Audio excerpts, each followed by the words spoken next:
In the IELTS speaking test, how would you answer the question, can you describe your town or city to me? Would you have enough to say? In this episode, I'm going to give you a variety of suggestions for ways that you can expand your answer and achieve a higher score. Hi, my name's Vic, and this is episode 10 of the IELTS with Vic podcast, where we focus in on an IELTS speaking part 1 question in depth. If you want a free copy of the podcast transcript, check out the link in the show notes. Let's get stuck into today's topic then. Although the question asked us to describe our town or city, if you live in a village, then it's totally okay to talk about the village instead. To make it easier to say, I'm just going to use the word city throughout this episode, as many people these days live in cities. However, feel free to substitute city for town or village if that suits your situation better. As with episode 7, my own first stumbling block is deciding which place I'm going to talk about. I've led a fairly nomadic life since leaving home at 19, so I always struggle to pick which place to talk about. I'm currently in Birmingham, in England, so for now I'll use that as my location. If you have a similar issue to me, I would make a decision now about which place you will choose to talk about in the exam to save yourself valuable time during the actual test. So, my initial short answer to the question could be, I currently live in Birmingham, which is a big city in England. Big is an adjective, so I have described the city, but it's not a very exciting answer. Let's say a bit more. Firstly, I could be more specific about where the city is. For Birmingham, I could say it is a large city in the West Midlands in England. In fact, it's the second largest city in England after London. For reference, the West Midlands is the name of the county, which is one of the ways we conceptually divide England. Depending upon where you live, you might want to refer to the area, region, or province. The appropriate vocabulary to use changes place to place, so if you're not sure, I would suggest having a look online to see what is most appropriate to your situation. Another way you can make your answer more specific is by using compass points to indicate which part of your country your city is in.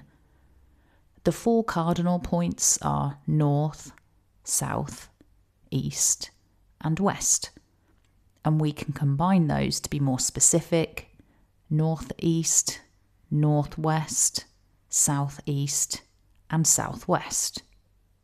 For example, I live in London, which is the capital city of England.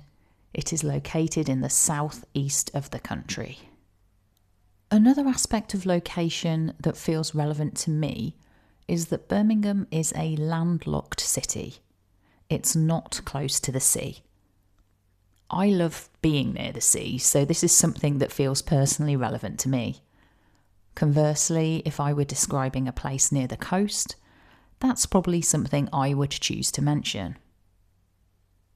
Similarly, if there were a significant river or mountain near my city, I could choose to mention that. For example, at the moment I live in Gloucester, which is close to the River Severn. Now that we've made it clear which place we're talking about, let's give some more concrete words to describe it. There are many aspects of a place that we can choose to describe. We could talk about the physical features, such as the buildings and infrastructure.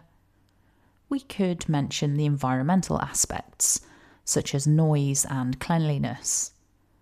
Or we could speak about the atmosphere or feeling of the place. We'll look at each of these in turn now, starting with physical features. The first thing that comes to mind for me regarding physical features is the presence of important landmarks, such as famous historical buildings. If your city has an interesting history, then that might be the angle you choose to take. For example, if I continue talking about Birmingham, I could say something like this. This city has a strong industrial heritage, and there are many old warehouses and listed buildings, as well as a network of canals dating back to the Industrial Revolution. If any of you are fans of the TV series Peaky Blinders, then you can probably imagine what I'm talking about. And just to confirm, a listed building in my country refers to a building that has some special significance and is therefore protected legally from being altered significantly or removed. How about your city? Are there any special buildings or features that you might like to include in your answer? Alternatively, you might choose to talk about the environmental aspects, such as the air quality and noise levels. Regarding air quality, we tend to talk about it as being good, poor, or even terrible. For example, I could say that the air quality in my part of the city is quite poor at the moment. We can use good, poor, and terrible to describe many things, including the noise levels. However, personally, I tend to think about noise levels on a scale of low to high, probably because I mentally link the concept of noise to the volume control on my devices. So, about the area where I currently live, I could say the noise levels are unbearably high, which really wouldn't be an exaggeration. If something is unbearable, it means we really struggle to tolerate it. Because I'm using unbearable to modify the idea of high noise levels, I used the adverb form unbearably. Maybe for you, the noise levels are not so bad, and they are just annoying rather than unbearable. If you wanted to mix up your grammar a little, you could follow that same pattern I just used and say that the noise levels are annoyingly high, using the adverb form annoyingly. Making little adjustments to how we build sentences is one way to demonstrate language range and therefore give the examiner evidence of our language ability. Finally then, let's think about the atmosphere or feeling of your city. Your description might be influenced by which area you live in. The city centre might feel quite different to the suburbs, for example. Perhaps you live in a central urban area that is very busy or crowded, or on the other end of the spectrum, perhaps you live in a quiet rural area outside of the city. Alternatively, an aspect of the atmosphere that might feel relevant to you is the safety. Does your city feel safe and secure, unsafe, or even dangerous? Perhaps your city feels peaceful, or maybe there is a feeling of unrest. Depending on where you live, there is a whole spectrum of descriptions that might feel relevant to you. If you currently don't have the right word or phrase to describe your city, do a little research online to see what you can uncover. If your city is large, there are probably many distinct districts, which could feel different to each other. For example, Birmingham is a large city by English standards, and there are many different areas. Some parts of the city are relatively wealthy and well looked after, but many areas are actually quite run down and impoverished. Currently, there is an ongoing dispute related to household refuse collection, so some parts of the city have become really quite dirty and unsightly. To be honest, I could probably monologue for about 10 minutes straight about Birmingham. However, I would not have this luxury in the exam, So I would need to select just a few aspects to weave into my description. Let me pull together a few of the aspects from today using a different city as an example. I'm going to talk about Exeter, which is a small, quiet city in the southwest of England. It's near the coast, and lots of tourists visit this area during the summer holidays.